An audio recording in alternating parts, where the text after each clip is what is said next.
अब हम बात करेंगे, इधर तो लिखते हैं कार्बनिक यौगिक, इधर तो लिखते हैं कार्बनिक यौगिक, और दूसरी तरफ लिखते हैं अकार्बनिक यौगिक। इधर लिखते हैं हम अकार्बनिक यौगिक। हम कार्बनिक यौगिक और अकार्बनिक यौगिकों में अंतर देखेंगे, क्या क्या होता है। ठीक है, इन दोनों में क्या अंतर है। कार्बनिक यौगिकों की पहली खासियत यह है कि कार्बन व हाइड्रोजन दोनों प्रेजेंट होते हैं, यानी कार्बनिक यौगिकों में कार्बन और हाइड्रोजन दोनों उपस्थित होते हैं एक साथ। ठीक है, जबकि यदि अकार्बनिक यौगिकों की बात करो, कार्बन व हाइड्रोजन दोनों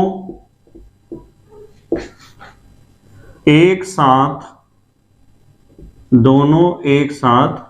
नहीं होते। अकार्बनिक यौगिकों में ऐसा हो सकता है कि कार्बन अकेला हो या हाइड्रोजन अकेला हो, या फिर इन दोनों में से कोई सा भी ना हो। यदि ये दोनों एक साथ हैं उपस्थित तो कार्बनिक यौगिक है। ठीक है, मतलब ध्यान रखना है, एक साथ उपस्थित होने चाहिए। ये कार्बन व हाइड्रोजन दोनों एक साथ उपस्थित होने चाहिए। यदि दोनों एक साथ हैं तभी आप कहोगे कि वो कार्बनिक यौगिक है। दूसरी बात, यदि हम कार्बनिक यौगिकों की संख्या की बात करें तो जैसा कि अभी मैंने आपको बताया था कि कार्बनिक यौगिकों की संख्या अधिक है। कितने से अधिक कार्बनिक यौगिकों की खोज हो चुकी है? 20 लाख से अधिक।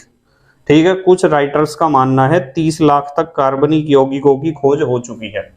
जबकि इनकी बात करें, अकार्बनिक यौगिकों की संख्या की बात करें तो बेटे अकार्बनिक यौगिकों की संख्या लगभग बराबर है अब तक 70,000।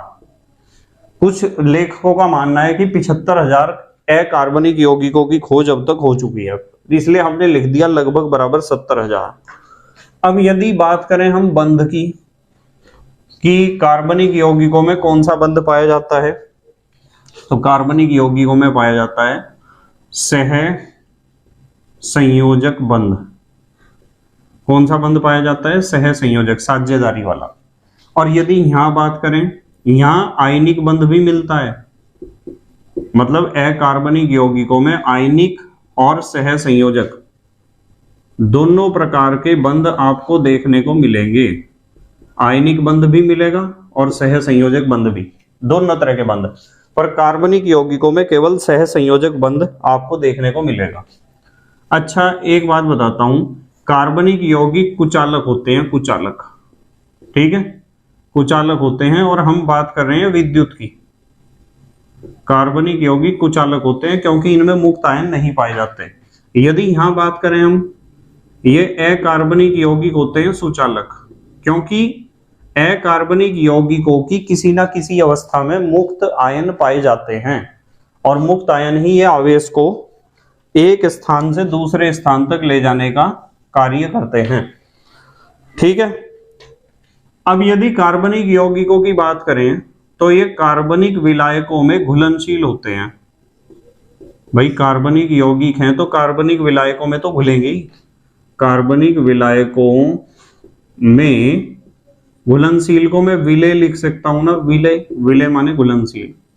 और यहां यदि बात करें तो ये किस में होंगे? अकार्बनिक विलायकों। अकार्बनिक विलायकों नहीं लिखते, चलो फिर कंफ्यूजन होगा ना आपको।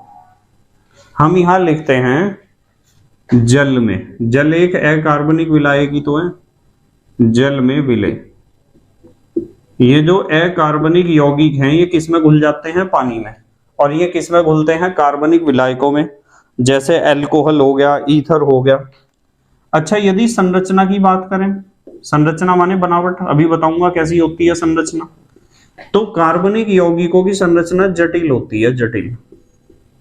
ठीक है, इतनी जटिल नहीं होती कि आप समझ ही ना सको, समझा दूंगा मैं आपको। जबकि इनकी संरचना होती है सरल। अकार्बनिक यौगिकों की संरचना सरल है और कार्बनिक यौगिकों की संरचना होती है जटिल। ठीक है, 7वां नंबर, मेल्टिंग पॉइंट व बॉइलिंग पॉइंट समझते हो ना। गलनांक व क्वथनांक इनके कम होते हैं क्योंकि इनमें सह संयोजक बंध पाया जाता है, और यदि यहां बात करें तो इनके गलनांक व क्वथनांक क्या होते हैं, अधिक, क्योंकि इनमें आयनिक बंध भी होता है, इसलिए सामान्य रूप से इनके गलनांक व क्वथनांक अधिक होते हैं। हालांकि अपवाद यहां भी आपको बहुत सारे मिल जाएंगे। जब हम अपवादों के बारे में बात करेंगे, अपवाद उसे कहते हैं जो नियमों का पालन ना करता हो, ठीक है। अच्छा, मैंने एक बात और भी बताई थी कि इनकी जो अभिक्रियाएं होती हैं ना, वे धीमी होती हैं, स्लो स्पीड से, क्योंकि ये दिखाते हैं आयनिक अभिक्रिया, सॉरी आयनिक नहीं, आणविक, आणविक अभिक्रिया। और इनकी अभिक्रिया होती हैं तेज, फास्ट, तेजी से रिएक्शन होती है अकार्बनिक यौगिकों में, क्योंकि इनमें होती है आयनिक अभिक्रिया, ठीक है। आप लिख सकते हो ये कौन सी रिएक्शन दिखाते हैं, आयनिक रिएक्शन। आयनिक रिएक्शंस की स्पीड हमेशा फास्ट होती है मॉलिक्यूलर रिएक्शन के कंपैरिजन में। ये दिखाते हैं आणविक अभिक्रिया। आणविक अभिक्रिया के बारे में मैं आपको क्लास 12th में ज्यादा डिटेल में डिस्कस करूंगा आपके साथ। अभी तो इतनी बात समझ लो कि जिन अभिक्रियाओं में अणु हिस्सा लेते हैं ना, उन्हें कहते हैं आणविक अभिक्रिया, और जिन अभिक्रियाओं में आयन हिस्सा लेते हैं उन्हें कहते हैं आयनिक अभिक्रिया। आयनिक अभिक्रियाओं की स्पीड हमेशा तेज होती है आणविक अभिक्रियाओं के कंपैरिजन में, ठीक है। अच्छा, यदि हम समावयवता की बात करें, समावयवता, अभी मैंने बताया था समावयवता का मतलब समान अवयव होना दो या दो से अधिक यौगिकों में। तो समावयवता हमारे कार्बनिक यौगिक समावयवता दिखाते हैं और ये नहीं दिखाते। अकार्बनिक यौगिकों में आपको किसी भी प्रकार की समावयवता देखने को नहीं मिलेगी, ठीक है।